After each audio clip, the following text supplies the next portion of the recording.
السلام علیکم دوستو۔ سلطنت اردن کا دارالحکومت عمان ہے، جس سے تقریباً 80 کلومیٹر دور بحیرہ مردار ڈیڈ سی واقع ہے۔ سمندر کا یہ حصہ خوفناک اور ڈراؤنا ہے اور آنے والا انجانہ سا خوف محسوس کرنے لگ جاتا ہے۔ جناب خلیل اللہ علیہ السلام کے دور میں یہ جگہ سمندر نہیں بلکہ خشک زمین تھی اور اس پر 2 شاندار شہر آباد تھے۔ تجارتی مرکز، خوش منظر اور سرسبز و شاداب ہونے کی وجہ سے انہیں بڑی اہمیت حاصل تھی۔ سیر و سیاحت، کاروبار کرنے اور انہیں دیکھنے کے لیے لوگ دور دور سے آتے تھے اور قدرتی مناظر اور فطری حسن کو دیکھ کر بہت خوش ہوتے تھے۔ ان دونوں شہروں کا نام سدوم اور عمورہ تھا۔ بائبل کے بیان کے مطابق حضرت ابراہیم علیہ السلام کے 2 بھائی تھے، نحور اور حران۔ حضرت لوط علیہ السلام حران کے بیٹے تھے۔ حضرت لوط علیہ السلام حضرت ابراہیم علیہ السلام کے بھتیجے تھے اور اپنے چچا کے ساتھ ملک عراق سے نکلے اور کچھ مدت تک ملک شام و فلسطین میں گشت لگا کر دعوت تبلیغ کا تجربہ حاصل کرتے رہے۔ پھر مستقل پیغمبری کے منصب پر سرفراز ہو کر اس بگڑی ہوئی قوم کی اصلاح پر امور ہوئے، جو قوم لوط علیہ السلام کے نام سے مشہور ہوئی۔ یہ بگڑی ہوئی آوارہ مزاج قوم اس علاقہ میں رہائش پذیر تھی، جسے آج کل ٹرانس جارڈن کہا جاتا ہے اور عراق و فلسطین کے درمیان واقع ہے۔ بائبل میں اس قوم کا صدر مقام سدوم بتایا گیا ہے۔ تلمود میں لکھا ہے کہ سدوم کے علاوہ ان کے 4 بڑے شہر اور بھی تھے، یعنی سدوم کا علاقہ 5 بڑے شہروں پر مشتمل تھا۔ ان شہروں کے مجموعہ کو قرآن کریم نے الٹائی گئی بستیاں کہا ہے۔ تفصیل کے لیے ملاحظہ ہوا ہے اس کتاب کا باب۔ مگر آج اس قوم کا نام و نشان دنیا سے بالکل ناپید ہو چکا ہے اور یہ بھی متعین نہیں کہ اس کی بستیاں ٹھیک کس مقام پر واقع تھی۔ اب صرف بحیرہ مردار ڈیڈ سی ہی اس کی یادگار باقی رہ گیا ہے، جسے آج تک بحر لوط کہا جاتا ہے۔ کیا تم دنیا کی مخلوق میں سے مردوں کے پاس جاتے ہو اور تمہاری بیویوں میں تمہارے رب نے تمہارے لیے جو کچھ پیدا کیا ہے اسے چھوڑ دیتے ہو، بلکہ تم لوگ تو حد ہی سے گزر گئے ہو۔ کیا تم وہ بے حیائی کا کام کرتے ہو جو دنیا کی مخلوق میں سے کسی نے تم سے پہلے نہیں کیا، یعنی ان سے شہوت رانی کرتے ہو، جیسا کہ سورہ اعراف میں ہے۔ تم خواہش نفس پوری کرنے کے لیے عورتوں کو چھوڑ کر مردوں کے پاس جاتے ہو، اور اوپر سے غضب یہ ہے کہ یہ فحش کام چھپ کر بھی نہیں کرتے، بلکہ علانیہ اپنی مجلسوں میں ایک دوسرے کے سامنے اس کا ارتکاب کرتے ہو۔ یہی بات سورہ نمل میں فرمائی ہے، کیا تم ایسے بگڑے ہو کہ دیکھنے والی آنکھوں کے سامنے فحش کاری کرتے ہو؟ وہ قابل نفرت فعل جس کی بدولت قوم لوط علیہ السلام نے شہرت دوام حاصل کی، حیوان بھی بچتے ہیں۔ صرف خنزیر وہ بداتوار جانور ہے جو اس فعل بد کا ارتکاب کرتا ہے۔ اللہ کی شریعت میں اس کی سزا عجیب و غریب بیماری، لا علاج مرض، رسوائی، ناآسودگی، آگ کا توق ہے جو اسے جلسا کر رکھ دے گا۔ وہ پھر زندہ ہوگا اور جلسا دیا جائے گا اور اسی اذیت ناک کرب سے گزرتا رہے گا۔ جس وقتی لذت کے لیے یہ فعل شنیع کیا تھا وہ بہت مہنگی پڑے گی اور دائمی اذیت میں تبدیل ہو جائے گی۔ اس بدبخت قوم کو راہ ہدایت دکھانے اور بےہودگی سے روکنے کے لیے اللہ تعالیٰ نے حضرت لوط علیہ السلام کو بھیجا تاکہ انہیں نصیحت کریں اور سمجھائیں کہ جو کچھ وہ کر رہے ہیں وہ میری گندگی، گناہ اور آگ ہے۔ اچھے لوگوں کا شعار نہیں، انہیں چاہیے کہ آوارگی اور بے ہنگم زندگی ترک کریں اور فرمانبردار بندے بنیں۔ حضرت لوط علیہ السلام نے جب دعوت اصلاح دی تو ان کی قوم نے کوئی اثر قبول نہ کیا، الٹا آپ علیہ السلام کے دشمن بن گئے اور آپ علیہ السلام کو دھمکی دی کہ اے لوط علیہ السلام، اگر تو ان باتوں سے باز نہ آیا تو جو لوگ ہماری بستیوں سے نکالے گئے ہیں ان میں تو بھی شامل ہو کر رہے گا۔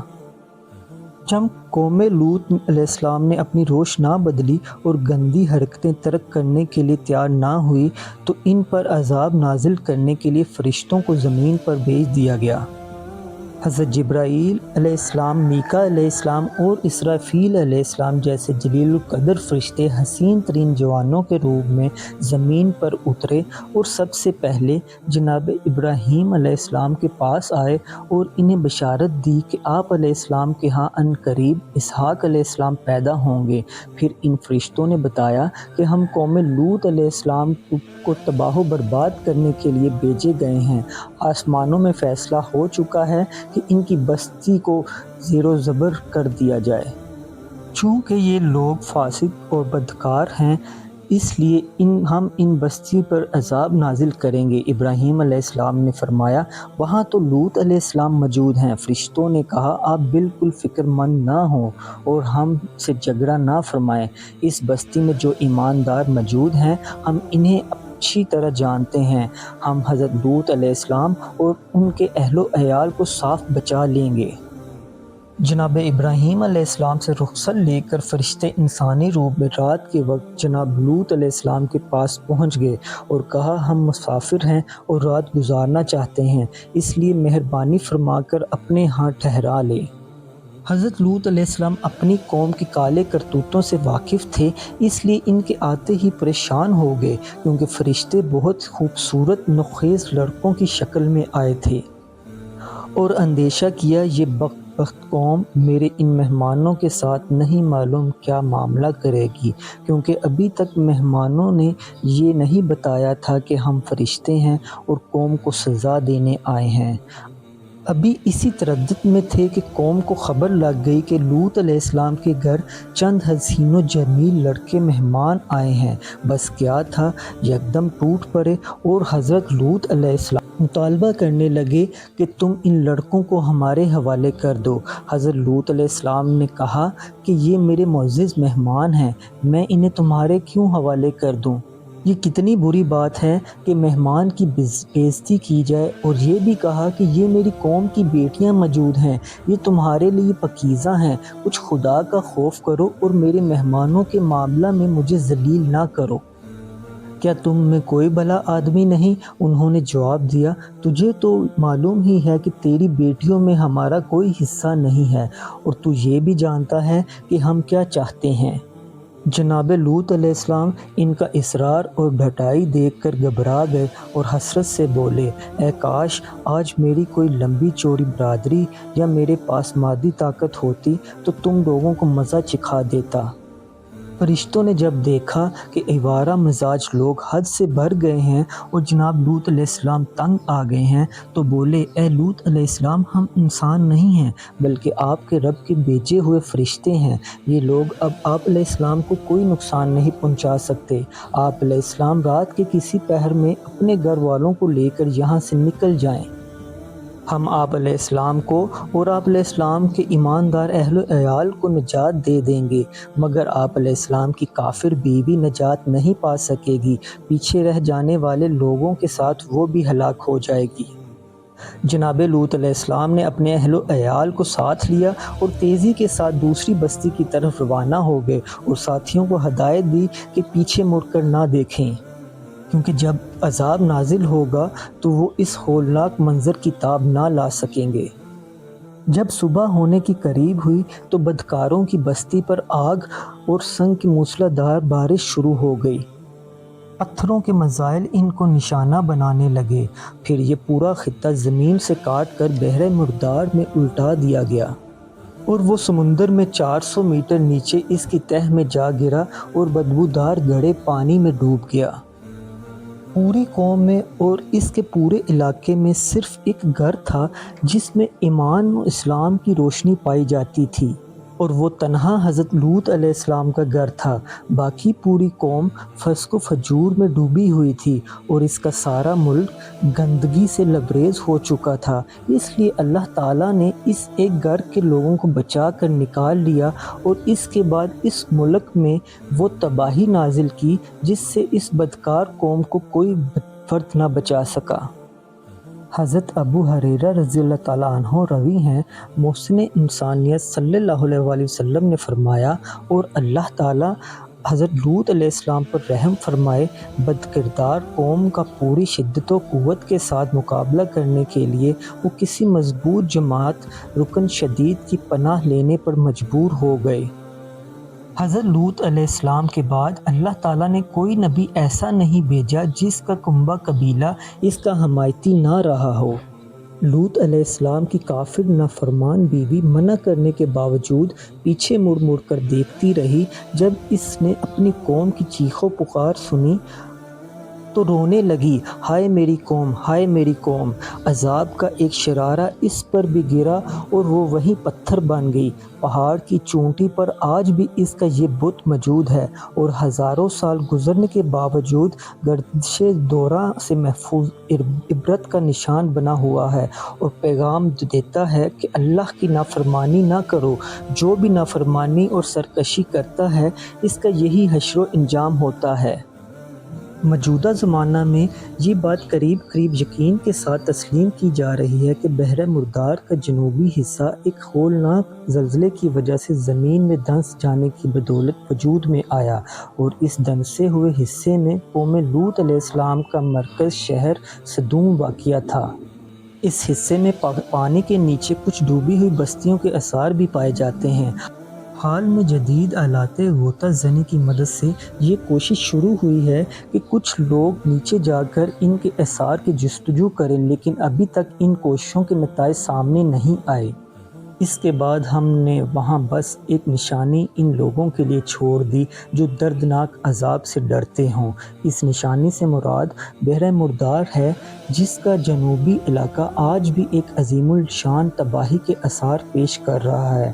ماہرین آثار قدیمہ کا اندازہ ہے کہ قوم لوط کے بڑے شہر غالباً شدید زلزلے سے زمین کے اندر دھنس گئے تھے اور ان کے اوپر بحر مردار کا پانی پھیل گیا تھا، کیونکہ اس بحرے کا وہ حصہ جو اللسان نامی چھوٹے جزیرہ نما کے جنوب میں واقع ہے، صاف طور پر بعد کی پیداوار معلوم ہوتا ہے۔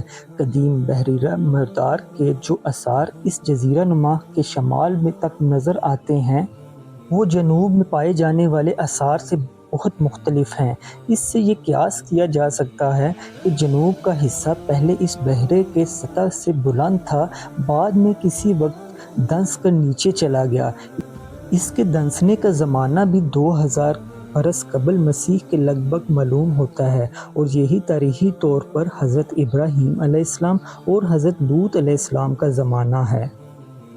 1965 میں آثار قدیمہ کی تلاش کرنے والی ایک امریکی جماعت کو اللسان پر ایک بہت بڑا قبرستان ملا ہے، جس میں 20,000 سے زیادہ قبریں ہیں۔ اس سے اندازہ ہوتا ہے کہ قریب میں کوئی بڑا شہر ضرور آباد ہوگا، مگر کسی ایسے شہر کے آثار آس پاس کہیں موجود نہیں جس سے اتنا بڑا قبرستان بن سکتا ہو۔ اس سے یہ شعبہ تقویت پایا ہے کہ جس شہر کا یہ قبرستان تھا وہ بحرے میں غرق ہو چکا ہے۔ بحرے کے جنوب میں جو علاقہ ہے، اس میں اب بھی تباہی کے آثار موجود ہیں، اور زمین میں گندھک، رال، تارکور اور قدرتی گیس کے اتنے ذخائر پائے جاتے ہیں جنہیں دیکھ کر گمان ہوتا ہے کہ کسی وقت بجلیوں کے گرنے سے یا زلزلے کا لاوا نکلنے سے یہاں ایک جہنم پھٹ پڑی ہو۔ یہ سنگریزوں کا عذاب ظالموں سے اب بھی کچھ دور نہیں ہے، یعنی جو لوگ اس قوم کی طرح ظلم و بے حیائی پر جمے بیٹھے ہوں، وہ بھی اپنے آپ کو اس جیسے عذاب سے دور نہ سمجھے۔ آج بھی یہ عذاب آ سکتا ہے۔ رسول رحمت صلی اللہ علیہ وسلم نے ارشاد فرمایا کہ میری امت میں بھی کچھ لوگ وہ عمل کریں گے جو قوم لوط کیا کرتی تھی۔ جب ایسا ہونے لگے تو انتظار کرو کہ ان پر بھی وہی عذاب آئے جو قوم لوط پر آیا تھا۔ ایک حدیث پاک میں اس طرح بیان کیا گیا ہے، اللہ اس مرد پر ہرگز نظر رحمت نہیں کرے گا جو اپنی بیوی کے ساتھ قوم لوط جیسا یہ عمل کرتا ہے۔ پیارے دوستو، یہ فخر صرف یونان کو حاصل ہے کہ اس کے فلسفہ میں اس گنونے جرم کو اخلاقی خوبی کے مرتبے تک پہنچانے کی کوشش کی اور اس کے بعد جو کسر باقی رہ گئی تھی اسے موجودہ یورپ اور امریکہ نے پورا کیا اور اعلانیہ اس کے حق میں زبردست پروپیگنڈا کیا، یہاں تک کہ ملک جرمنی کے پارلیمنٹ نے اسے باقاعدہ جائز ٹھہرا دیا اور بعض اور مغرب ممالک میں بھی اب اسے قانوناً جائز کر دیا گیا ہے، حالانکہ یہ بالکل ایک صریح حقیقت ہے کہ مباشرت ہم جنس قطعی طور پر واضح فطرت کے خلاف ہے۔ حضرت عمر بن دینار رحمۃ اللہ علیہ فرماتے ہیں کہ دنیا میں یہ فعل بد اس سے پہلے کسی نے رائج نہیں کیا تھا، یہ قوم اس کی موجود تھی۔ حضرت حذیفہ رضی اللہ تعالیٰ عنہ سے ایک قول یہ بھی نقل کیا گیا ہے کہ جیسا کہ اس قوم کا مرد مرد سے ملوث تھا، اسی طرح اس قوم کی عورتوں میں بھی اسی جیسا فعل رائج تھا۔ ایک دفعہ حضرت انس رضی اللہ تعالیٰ عنہ حضرت عثمان رضی اللہ تعالیٰ عنہ کی خدمت میں حاضر ہوئے، راستے میں ان کی نظر کسی عورت پر پڑ گئی تھی۔ حضرت عثمان رضی اللہ تعالیٰ عنہ نے انہیں دیکھ کر فرمایا، بعض آدمی میرے پاس آتے ہیں اور ان کی آنکھوں میں زنا کا اثر ہوتا ہے۔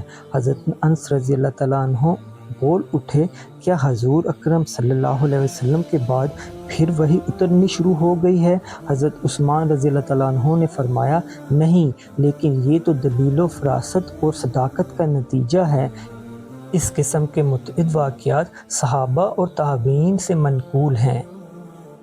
اللہ پاک ہمیں سمجھنے کی اور نیک عمل کرنے کی توفیق عطا فرمائے، آمین۔